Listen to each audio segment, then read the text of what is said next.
This is one of those exercises where you are probably looking forward to an appointment with your dentist. Yes, you can press the kettlebell like this, but it's not a safe, stable, and secured position. Grüezi miteinander, Gregory von Lebe hier. I'm a professional kettlebell athlete as well as trainer, and I use my knowledge to help over 40s, 50s, and 60s get into the shape of their life with kettlebell training. And if you are over 40 and you want to become strong, fit, and lean without going to the gym twice as fast, then download my free ebook in the first link in the description. Many people are asking my opinion when it comes to kettlebell exercises done by a typical fitness influencer. Fitness influencers are most of the time not specialists. They use these exercises to post them on their Instagram, and the question always remains if they train accordingly or if they don't.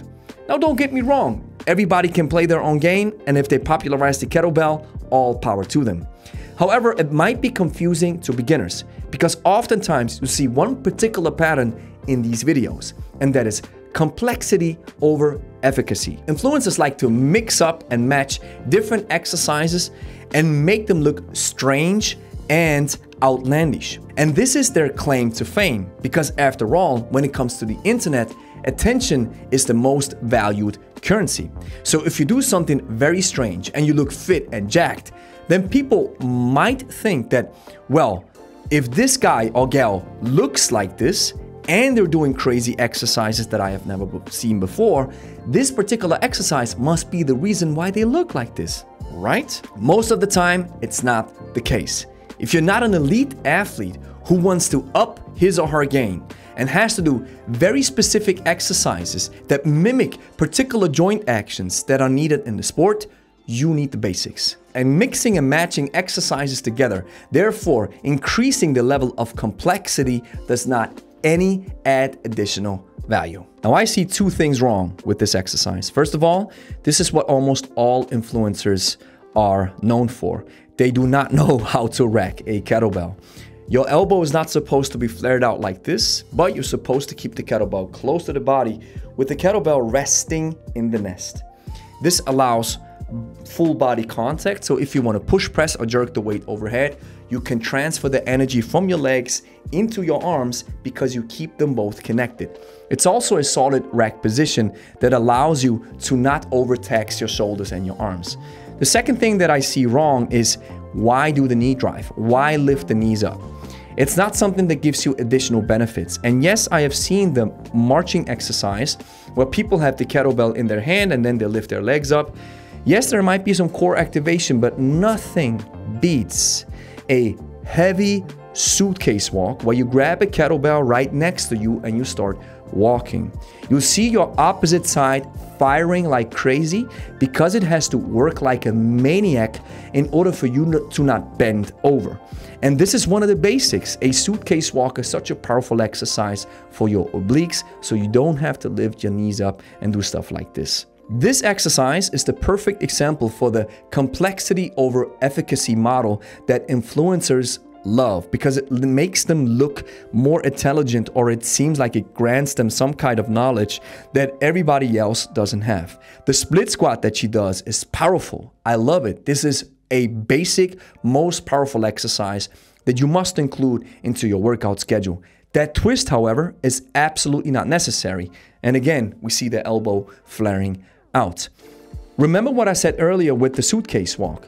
Do a heavy suitcase walk to work your obliques and your sides, and then you do the split squat. No reason to combine them together. Now, you probably don't see it in the video, but she calls this exercise a Russian swing. This doesn't exist. The word Russian, no. It comes from the fact that CrossFitters think, or CrossFitters called the American swing when the kettlebell comes overhead. So therefore, the logical conclusion is that a Russian swing is that the kettlebell stops at hip level or chest level. This doesn't exist. Yes, the American swing exists, but this is just a kettlebell swing and full stop. From my perspective, the technique isn't bad, but we could see a little bit more lockout in the knees, a little bit more hip pop, or what we call is stomping the feet into the floor, making sure you want to imagine that you're crushing grapes below your feet, and then you're not supposed to use your arms. From my perspective, she's using a little bit of pulling from the arms and a little bit or not enough punch from the hips. Now here we actually see a great combo, a clean, a lunge, and a squat. This makes sense. This is good stuff. However, she makes the same mistake with the elbow flaring out. Always make sure that the elbow stays close to the body. But other than this, I like it. And as you can see, she almost loses balance here. This is not a big issue. This might happen, no biggie. However, it might also have to do with the fact that she's wearing these shoes with those thick soles. When you engage in the strength training, either wear minimalist shoes or go barefoot so that you have a very close connection and relationship between your feet and the floor. And again, we have an example of complexity over efficacy. I've never heard of a half Turkish press. Now, I do see that you can stop at the beginning of a Turkish get-up and then do a press instead of moving along with the exercise. However, I wouldn't consider this a good position to press from unless you are already very skilled and strong and you want to use strange and different angles to improve strength in all areas. However, for beginners, it's not an exercise that I would recommend, and even for advanced folks, I would never do this. Now, this is also an exercise that I see often. Again, from my perspective, absolutely unnecessary. What you can do, like I said, suitcase walk a heavy kettlebell and you will feel your obliques burning like nothing else. You don't have to do ballistic exercise with rotation like this, even though I wouldn't say that it's the most dangerous thing to do if you're adapted. However, again, nothing that I would do. This is one of those exercises where you are probably looking forward to an appointment with your dentist. Yes, you can press the kettlebell like this, but it's not a safe, stable, and secured position. I would always rack the kettlebell the way we rack it, with a hand insertion close to the body, and then a floor press makes sense most definitely. But unless you're looking forward to have your teeth meet the kettlebell, I would say no, too unstable. Just have it regularly or rack it regularly and press it upwards. Now again, an exercise that is incredibly unstable. I mean, the snatch could do some work, but incredibly unstable, especially with these types of kettlebells where you jump on the handle or inside the window of the bell and then into a burpee. The chance that you might severely trip and fall, or that you might hurt your wrist or whatever, is elevated. And this is the major point of contention that I have with these types of exercises. If you have been working with people in real life, especially over 40s, 50s, and 60s, you cannot afford that your client gets injured during a session. Because if you're a little bit older, coming back from a serious injury or even from a minor injury can take a very long time. So one of the basics that a good coach has to look out for is, yes, some exercises might be advanced, and that's normal. A snatch, for example, is not something that a beginner can do right from the get-go.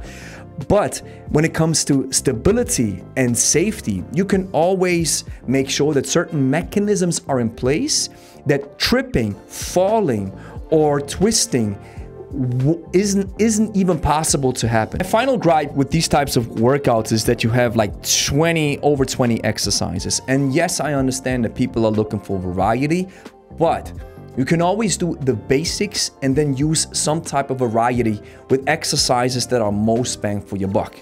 And per workout, I wouldn't overload your RAM, your CPU, with lots of exercises and then lots of reps where you have to do a lot of thinking, because then the barrier to entry to engage into a workout, especially after a long day of work, becomes incredibly high. So that you won't even tackle your workout because you think, oh, that's way too complicated. I can't think. I just don't feel like it. So one thing that you can do to safeguard these types of workouts is make sure that you don't use too many exercises, too many rep ranges and stuff that you have to think too much. And again, this is where the kettlebell basics come in. It takes a long time to learn and practice a clean and press. It takes a long time to learn and practice the snatch. And so these exercises, they require lots of learning and putting in lots of reps. And this is then your workout per se. So this can help you not only learn the skill, but also free up some RAM in your brain where you know, all right, today it's only going to be the swing, the clean and press, and the snatch. Please let me know down in the comments if you enjoy these reactions and critiques. If you have material, videos, or Instagram reels that you want me to react to and give my feedback, then let me know down in the comments as well, and share these videos and links as much as possible. Here's the next thing that you have to do. Clean and press that like and subscribe button. Share with a friend who's also interested in kettlebells. And if you made it this far, download my free ebook in the first link in the description called the Kettlebell Code.